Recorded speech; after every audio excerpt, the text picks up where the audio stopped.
Have you ever made a pinky promise? It's easy. Two people take their smallest finger and intertwine them while making a promise out loud. I pinky promise to. Apparently, this tradition has its roots in old Japanese culture. A Japanese dictionary places pinky promises somewhere between the 1600s to 1800s, where it's called yubikiri, or finger cutoff. It often came with the vow, pinky swear, and whoever lies will be made to swallow 1,000 needles, or probably cutting off their finger. But have you ever stopped to wonder what a promise really is? We say we'll do things all the time, but what's so special about a promise? It seems like a promise is a very special type of commitment between two people to do or not to do something. There's many different types of promises, and they have varying degrees of importance, legally or culturally. Different promises might also come with different repercussions if they're broken. Sometimes, people might promise by saying, I swear to or I swear on something or someone. There's a difference between agreeing to go to dinner and promising to go to dinner. There is something deeper being appealed to when you promise.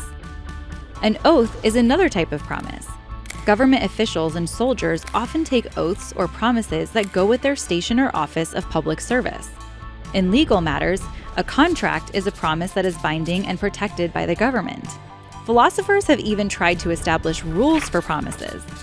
Immanuel Kant suggested promises should always be kept, while some consequentialists argue that promises should be broken whenever doing so would yield benefits.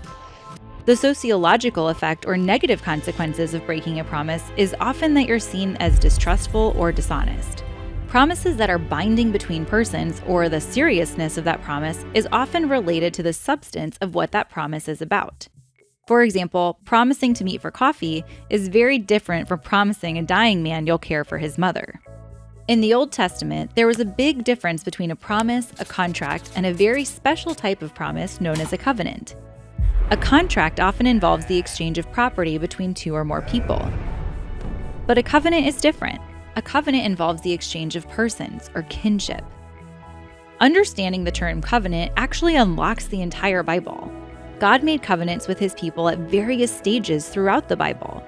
He made a covenant with Adam and Eve, with Noah, Abraham, Moses, and King David. But God was not just making a promise to act, but actually extending his kinship to all the people gradually and in stages throughout salvation history. A covenant is the joining of two families and giving completely to each other. It's an extension of kinship that also comes with rights, responsibilities, and duties. In the Old Testament, a covenant was often marked by an ox being split in two, and one party standing on one side and the other party standing on the other side. They all take turns walking down the middle between the two halves as if to say, may this happen to us if we ever break this covenant. Staying loyal to promises can sometimes be difficult. There are things outside of our control, or sometimes our own weakness can get in the way.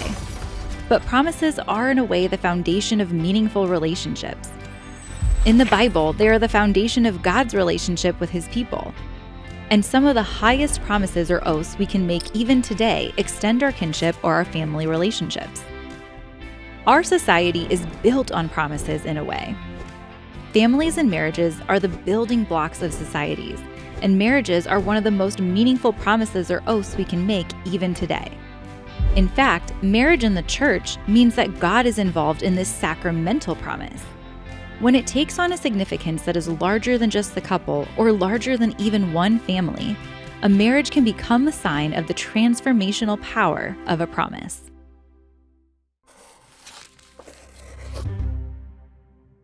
This is the Catechism of the Catholic Church. It's the official summary written by the Church of everything Catholics believe. But if the contents of this catechism are unlocked, it can change the world. We believe the Catechism isn't a dry, dusty textbook. It's a gift.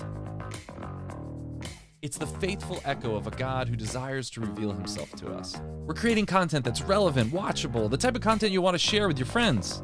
And all of this will be free to the world and translated into multiple languages.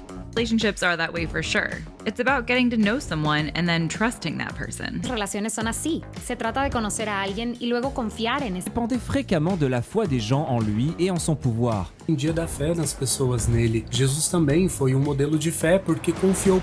We're transforming the letter into a living voice for the modern world. We're creating videos, stories, animations, podcasts, social media. We're creating content that's relevant, watchable, the type of content you want to share with your friends. To help people fall in love with the Catechism, the Church, and the heart of the Catechism, Jesus. Join us and help unlock the Catechism for the world. Join in the project to retransform the letter into a living voice.